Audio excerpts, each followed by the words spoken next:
دوستان این کلیپ رو تا آخر ببینید لطفا.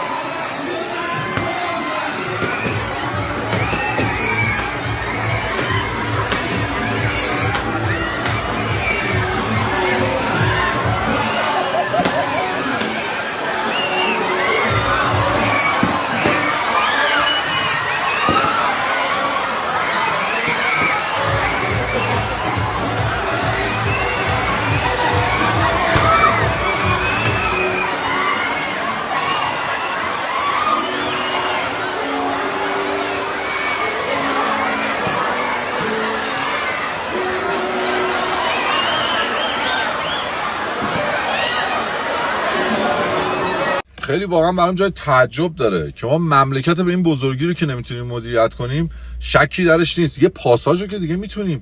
این چه کاریه آخه؟ اونم تو پیک آنفولانزا. بعد میگی چرا بچه‌ها دونه به دونه دارن مریض میشن؟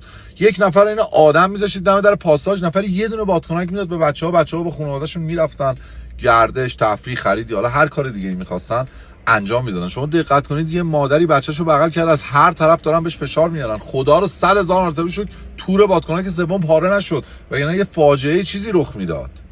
دوستانی که شیر و ماست و پنیر رو تحریم میکنن، خب شب یلدا رو هم تحریم میکردید. میدونید الان وضع مملکت چجوریه؟ 20% از مردم شاید بتونن شب یلدا رو در کنار خانواده‌شون جشن بگیرن، 80% توانش رو ندارن. بعد شما میایید بدترش میکنید. یه دونه بادکنک میدادید به بچه‌ها. ما تا چند وقت پیش ملت همیشه در صحنه بودیم، متاسفانه الان شدیم ملت همیشه در صف.